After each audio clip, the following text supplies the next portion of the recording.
Hello and welcome to the Celtic Way morning briefing for Monday, the 24th of July. I'm Aidan Macdonald and today I'm joined by Ryan McGinlay. Ryan, how are you, mate? Not doing too bad, mate. How are you? Yeah, I'm good. Obviously, plenty to discuss from a Celtic point of view at the start of the week. Just before we get into that, a wee bit of housekeeping for anybody that's interested, guys. Ticker tape down below's got the information for our latest subscription offer. It's currently £18 for a year's worth of access to the site. As part of your subscription, you'll get scouting reports and people like Stuart Ross. There's one on the site today on Mike Naroki, whose transfer to Celtic appears to be imminent at the moment. There'll be data analysis from Duco James and Alan Morrison, features from Ryan and Tony, and also big interviews. So get yourself involved, guys, if you haven't already. Now, as I was mentioning, there's quite a lot to discuss today, Ryan. I guess probably we're best at kicking off with a wee sort of mini transfer roundup for all the guys that have been linked with Celtic so far. As far as we understand, Mike Naroki, Yang Hyun-jun and Kwon are all currently in Glasgow, particularly the two boys from South Korea. They were pictured at Glasgow Airport, which I'm sure people have seen across various outlets over the weekend and the sort of end of last week.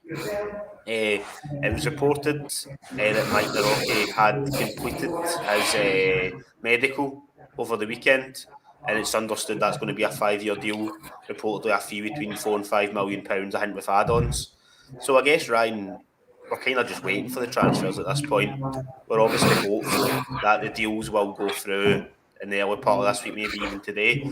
Firstly, if all those transfers are completed, would you be quite happy with that? Yeah, absolutely. Especially with regard to Navrocki. He just fits the profile of everything that Celtic are looking for in terms of a young player that can come in, do the business, and then get sold on for a profit. 22 years old. He's got experience playing in Europe. He's played against Brendan Rodgers before.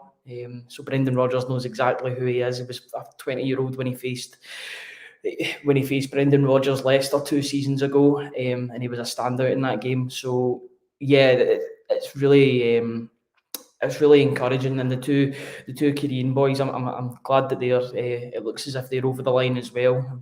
I think everybody's seen the picture of the two of them in the airport. The size of Kwon. I mean, for a midfielder, he looks absolutely massive. He's a bit of a presence, and Yang's quite tall for a winger as well. I think he's 5'9", 5'10", round about that height. So that'll be good as well, especially in the Scottish League. But we've been talking. It feels as if it's been weeks since we last signed somebody. I know Celtic announced that Iwata was a permanent signing, but that didn't really feel like a signing because we knew that one was going to happen. Now, after what feels like an eternity, we're going to have three through the door at the one time, you would say. So, yeah, happy with the business that is finally getting done. With Navrocki, it feels like this is the first sort of Brendan Rodgers signing. I know I know Celtic have got a scouting system and a scouting system and a scouting sort of team that help Brendan Rodgers find these players and identify them. But I feel like that's one of the names that Brendan Rodgers would have put to Mark Lowell and his team. It seems that they like him too. So it's good to see him coming through the door. Really, really excited about that one. Yeah, I would agree, Ryan. I think, particularly on the Rocky, it does seem exactly like a Brendan Rodgers signing. He fits the profile of the sort of player that Rodgers would like. Probably in a more simple way, looking at it, the fact he played against them when Rodgers was in charge of Leicester and the Rocky was at Legia Warsaw. So yeah, that does seem like the first one that's maybe not been identified in advance, and it's very much a Brendan Rodgers player. It's in a position that I know you, Tony, and I have all agreed the club have got to recruit in. So yeah, I'm excited about it and just hoping the club can get it over the line. Of course, if Celtic do announce that transfer today or any of the moves, Ryan and I will be going live either later on today or through this week to cover that as we haven't previously. So yeah, it seems to be moving a bit more in the transfer market now. Ideally, these three players will get announced this week at some point, and then Celtic can move on to other targets. But it's good to see they're starting to put a wee bit more work in, Ryan, because I know you had written a piece last week, kind of hoping that the club were going to be a wee bit more active in the transfer market, which I know caused a wee bit of controversy. But overall, I think it's fair to say that the fans were expecting a wee bit more, and the fact that this seems to be now moving a bit more quickly is positive. Yeah, I'm not going to take all the credit for the fact that Celtic got moving 24 hours after or was it even 24 hours? It must have been about 12 or so. I think it was just the same day, Ryan, I'm pretty sure. Yeah, but you know what? They must have had a head start on me, then they read it and they were like, right, we need to get to business, get some players in. Yeah, I'm just delighted. I think it's not that I was a wee bit concerned the fact that Celtic had been bringing in maybe players that they would have brought in under Ange Postecoglou, but there was that sort of feeling that Celtic were going to push the boat out a wee bit and bring in players that are tailor-made for the Champions League. You know, Celtic don't have to negotiate qualifiers, they'll be there, that money is guaranteed, so you can maybe move the needle a wee bit in terms of bringing in better players. I'm not against these players coming in from Korea, Australia, etc., because there is undoubted talent there. You look at players like Heung-min Son, Kaoru Mitoma, examples like that. There are talent to be found in Asia, Australia, etc. But I did want to see more, I don't know, first team ready players. Not to say that people that we bring in won't be first team ready, but maybe more, I don't know, people that are going to come in specifically for the Champions League to help us in that competition. So the fact that Nawrocki, it felt as if he got linked out of nowhere and then all of a sudden the deal was done. I like that Celtic are operating in that manner. Nobody really knows what they're doing until it's quite far down the line. One minute we were linked with him and the next he's basically signing for the club. I like that from Celtic. That's them keeping their business in the house and not making a big sort of a carnival atmosphere about if we're going to get this player or if we're not. I was delighted at the speed in which it looks to have been getting finalised. I mean, he's been linked under a week and it looks as if he's signing either today or tomorrow around about that time. So that just shows that they're working well in the transfer window. Celtic are finally bringing in players that are ready to come in and challenge. Because I don't see Nawrocki coming in to sit on the bench. I see a 22-year-old coming in to split up that partnership between Carter Vickers and Starfelt. He'll be saying, I can get into this team, I can play first team football. And for 5 million, or the quoted fee is around about 5.2 million euros, so just under £5 million. I wouldn't expect Celtic to be bringing in somebody that's going to sit on the bench. This guy's coming in to play first team football.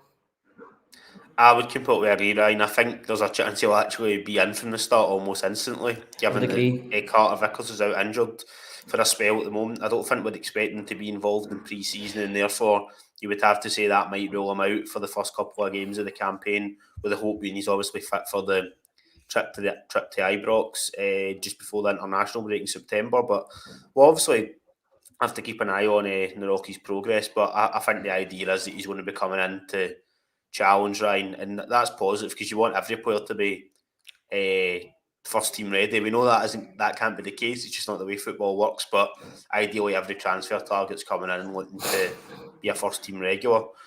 Obviously, like I say, you and I will go live at any point this week when the players are announced. Maybe it's going to be a triple announcement. They're going to announce them individually. We're not quite sure, but yeah, it should be an exciting week from Celtic from a transfer point of view. Yeah. So while we're touching on obviously the transfer market, probably a player who maybe you and I thought was maybe going to be moving on for Celtic at the end of the season, Lee Elabada. He obviously scored that goal in the Scottish Cup final. I think it was to put Celtic 2-0 up at the time. But now it's looking like Brendan Rodgers is quite keen for him to stay. I'm just going to read some quotes from Rodgers after the game at the weekend. He said, talking about Abada here, we had a nice conversation, a really open conversation when I came in. He sat in the office and I just wanted to know what his ambitions were and what he wanted to achieve. He's very keen. He really wants to be here too. But he also understands there needs to be competition when you're at a top club. That pushes you. Overall, I like his game and watching him after. I like his runs and he has a real killer instinct in front of goal. You don't get that many goals unless you score, which I love. There are many areas that we can look to help him get to another level. Now, obviously we know there's a sort of history of Brendan Rodgers developing players in general, but also at Celtic.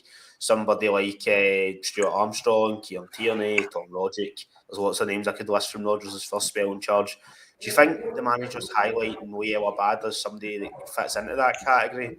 and maybe someone that he wants to develop into more of a first team regular for the season going forward?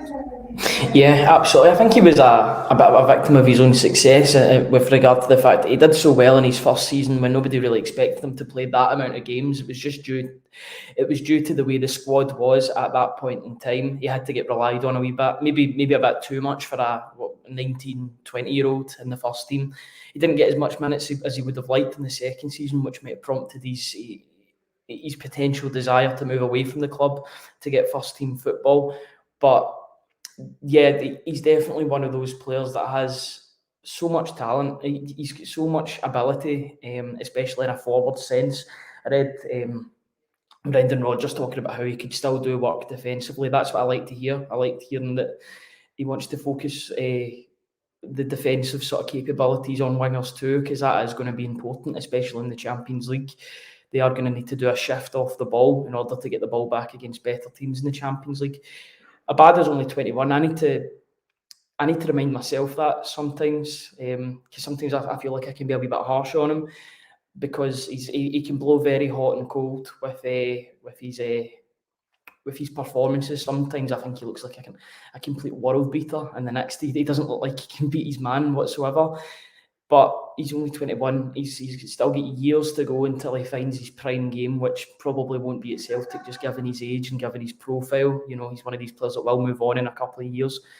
But I would much rather that Celtic keep him at the club, especially after losing Jota. I don't think we could lose Jota and Abada in the one window. I think that would be catastrophic for the wingers position. That's so the statistics that those two brought to the team in 2 seasons would be so difficult to replace. It's almost as if you lost Kyogo, you would lose his goals as well. So you can't lose both of those wingers. I'd much rather it was one or the other. Obviously, it's been Jota. Jota's went to Saudi Arabia, but yeah, I think Abada, it's best if we keep him around at the club and improve his game. Yes, he's got things to work on, but you know, he's got a knack for scoring goals. He's got the killer touch. He knows. He sniffs around the box. Yes, he's a winger. He tries to get the ball into the box. Sometimes his delivery isn't that great, but he knows where the back of the net is, and I think that's invaluable. For some wingers, they don't know where the back of the net is. Maybe they only know the winger side of things, but he is more of like a wide forward. So if Celtic and Brendan Rodgers can focus on improving the qualities needed to be a winger in a Celtic team and his defensive capabilities, then I think they can make a lot more than the 10 million that was quoted last week. So yeah, I'm delighted that he's staying, and I just hope that his game can go on to another level under Brendan Rodgers. I think that's the hope, Ryan, to be honest. We know his numbers over the last 2 years, they've been really, really positive. Even last season, when he wasn't involved to an extent, anytime he was playing, he usually had a goal or an assist in him. We know he can improve certain characteristics of his game. As a winger, he sometimes doesn't always fulfil his role in that position. It's maybe more like a number 9 or a striker at times. But I think going forward, if Brendan Rodgers can develop his game, it'll be really, really positive, and ideally he'll be able to take things to the next level. It's one of those ones that I'm hopeful that Abada does stay. It felt at one point he was certain he was going to leave. We're not basing that off anything. We're not basing it off any information, I should say. That was kind of just our opinion at the time. The way it looked quite emotional at the end of the cup final, and obviously there's been a wee bit of speculation that maybe Premier League teams interested, Fenerbahce as well, I think. But if Ali Abada was to remain at the club, he's still got 3 years left on his deal. He'd maybe want him to get a new contract, but if not, he would still have 2 years next summer, which would still put him in a position that if he had another strong season in the Champions League, Celtic could sell him and get a good fee. But yeah, I would be quite happy if Abada was to stay, and if Rodgers is able to develop him like some of the players we've already mentioned, then it could be a really exciting star we've got in our hands for the season going forward. Yeah, I would agree with that. I've said it before. He's inconsistent, but at the same time, he's 21 years old. He's only going to get better, and you think that maybe someone with different ideas like Rodgers. It seems already as if in the 2 games that I've watched Abada so far, he looks far more effective in this side. Playing that, they were dealing with the press that both teams brought onto them, and then that counter attack. That Abada was just one-on-one with his man, and he seemed to really grasp that and enjoy that. having that space to run into. Because, you know, I would say that he's quick, but he's not absolutely rapid. He's not like amazing speed, but he can. If he's on his game, he can beat his man, and he knows where the back of the net is. So I'm looking forward to seeing more of him next season under Brendan Rodgers. Brendan Rodgers got a track record of improving players that were at the club. You look at guys even like Patrick Roberts as well. Patrick Roberts really improved under Brendan Rodgers, especially in that first loan spell. I know in the second loan spell he was injured for a lot of it and was in and out of the team, but I think the amount of ability that Abada has, Brendan Rodgers has plenty to work with, and he knows that the ceiling is so high for him. If the fact that he's admired him from afar makes me think that he's got plans for him and he knows exactly how to get the best out of him. So I'm looking forward to seeing how he pushes on in the coming season. But I'm just glad that he's at least his short-term future is at Celtic. Absolutely. He fits all the profiles of somebody that Brendan Rodgers would probably want to develop and who he has historically improved in the past. So fingers crossed that will be the case with Abada. I guess if we're maybe moving on to players' futures that are maybe being linked away from the club potentially, it was obviously speculation in the last 24 hours about Carl Starfelt. It's Football Scotland, I believe, that had the original report, and they were stating that the Swede's been linked with a move to Spartak Moscow. Obviously, just a report at this time. There's not really any quotes attributed or anything. I guess, Ryan, what are your thoughts on, firstly, Starfelt in terms of his place at Celtic? I know you and I are both a big fan of him. And secondly, this particular transfer link. Yeah, I'm a fan of Carl Starfelt. I think he's really harshly treated, especially when he doesn't make that many mistakes. I think for Starfelt, when he makes a mistake, he makes it glaringly obvious that he's made a mistake. He can't hide it, and he makes himself an easy target for people to sort of get on his back. But I think for the vast majority of his 2 seasons at the club, he's been an absolutely brilliant defender. The two between him and Carter Vickers, the two help each other out, and I think the two make each other better. It's a combination. It's not just one player making the other better. It's the two of them going hand in hand to improve the team. They've not lost a domestic game or a domestic league game together. Is it just domestic in general? I think that they haven't lost a game, or is it just a game at home? Lost one domestic game together, that being the Scottish Cup semi-final in the 21-22 season. They've not lost a game together, as far as I'm aware. Yeah. So it's that regardless of what that record is, it's still impressive, no matter what way you look at it. I'm not surprised that he's getting linked just due to his age and the fact that I think it must have been about 6-7 months ago now, but Fabrizio Romano was tweeting about Carl Starfelt, and you usually know when he's tweeting, maybe an agent has said something about potentially wanting a move in the summer, maybe all roads sort of lead to that, but with his age, he's 26, it'll be wanting what's best for his career. I think it would be great for Celtic to have 3 or 4 starting centre-backs that they can interchange given on the game and give people plenty of game time. Because as much as I'm desperate for Carter Vickers to get back into that starting lineup, I don't want Celtic to rush him back and then he could aggravate his injury and he would be out for even longer. So I want there to be able to be 3 or 4 that you can mix and match between and have. That's why I would personally love if Celtic were to get Mbuyamba as well. I mean, it'd be great for that squad depth if you could have 4 really capable centre halves. I know it's difficult to keep them all happy if that was the case, but it would mean Celtic are in a really, really strong position defensively. I'm not surprised he's been linked with Spartak Moscow. He's obviously played in Russia before for Rubin Kazan, so he was quite highly rated in the Russian Premier League. So it's just an interesting what the sort of politics would be behind that in terms of going back. I know Celtic have done they've done dealings with Rubin Kazan with regard to Haksabanovic, Starfelt and Abildgaard, so it would be interesting to see what it would be like the other way around. But I'm not surprised that he's getting linked due to his age and due to his profile, but I do hope he stays at the club. I think Starfelt's a vital part of what Celtic want to do. I know he's maybe had his detractors, but I find over the course he's been a pretty solid defender. And most of his issues were in that sort of first spell under Ange. They were sort of ironed out that first season. He was absolutely phenomenal.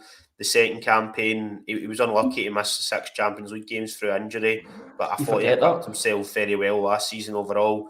The mistake maybe sticks out for a lot of people. I know we've touched on it a lot, probably to death at this point. He gave away the penalty against Rangers at Ibrox. Ended up not really meaning anything long term. It was a mistake, but I actually think overall in that game he was pretty solid. And yeah, those matches near the end of the season where Celtic were leaking quite a lot of goals, Starfelt I thought at times showed quite good leadership qualities. He was trying to coach Kobayashi through the games, Awata through the games, but yeah, I think Starfelt's a really good player. And I'd be quite disappointed if Celtic lost him, Ryan, regardless if you're bringing in the Rocky and if you do bring in Mbayamba, who you mentioned. I would still want Carol Starfelt in and involved because he's shown what he can do. And okay, maybe he's not as good as Cameron Carter-Vickers. I don't think anybody would argue that, but I think he's a really, really good player and severely underrated. So yeah, I'd be really disappointed if he moved on, Ryan. At the moment, it obviously is just a report. I think the fact he's been linked to Russia. Now I know he's played there in the past, so it's maybe a bit of an obvious one, but the situation's a bit different than when Starfelt sort of first True. joined from Ruben Kazan. It's very much not the same situation in Russia now after the invasion of Ukraine. You don't really hear about a lot of players going there. It's mostly the opposite. Guys' contracts either getting ripped up or I know UEFA had that deal in place that players could go on loan really for a year and it didn't really affect their contractual situation. I just don't know if I could see Starfelt going back to that environment. I'm also not entirely sure on what sort of finances Spartak was going to be able to offer. I know at one point they were very much a cash-rich club. People will obviously remember Aidan Macdonald joining there back in the day for, at that time, a club record fee. I know they spent big money in the past, but I would imagine their resources have been sort of neutered a bit with all the sanctions that have also been put on Russia. So yeah, I think I it's not that I don't think Starfelt could leave in the day. Any player could move on, but I don't know if I could see him going back to Russia just with the current situation and everything's attached. There's no opportunity to play European football when he's in that league as well. It would be domestic football in Russia only because at the moment the Russian teams are still banned from the Champions League, the Europa League, and the Conference League. So yeah, I don't know if I can see this link going through, Ryan, to be honest, just because of the circumstances surrounding the team he would be going to. Yeah, and I think as well with regard to Starfelt leaving, if Starfelt was to leave and it would just be Nawrocki that comes in, I think that'd be unacceptable. I think Nawrocki should be in and around the team anyway, and if Starfelt was to get sold, then I would expect a replacement, maybe in the form of Mbayamba as a bare minimum, because I think Nawrocki should be there to challenge the first two centre halves. I don't think he'll just be challenging. I think he's going to. I think Nawrocki, just to go back to him for a minute. I think once he's in the starting lineup, I don't think you'll be able to take him out unless he's injured. I think he's going to. Just judging by what I've read and the sort of player that he is and the profile that he brings to the team, I think this guy's going to come in and just cement his place straight away. So you're just hoping that Carol Starfelt does stay at the club and we can provide that continuity, regardless of who's starting at centre defence or at the centre of defence. But if he leaves, then I would expect another centre half to come into the club to replace him rather than just Nawrocki. It's healthy for the team to have competition across the pitch in terms of different areas. That's how you get the best out of players. I think the most obvious ones probably think back to James Forrest was probably his peak when Patrick Roberts was there, etc. It's good to have Absolutely. players pushing each other. Dembele and Edward during the double treble season. So yeah, I'd be more than happy for Naroki to come in and be in there challenging. Whether or not he is going to be a first team regular, I don't know. The scouting report looked very positive. I would imagine, given that Brendan Rodgers hasn't had Cameron Carter-Vickers at his disposal, we might want to see him and Starfelt together.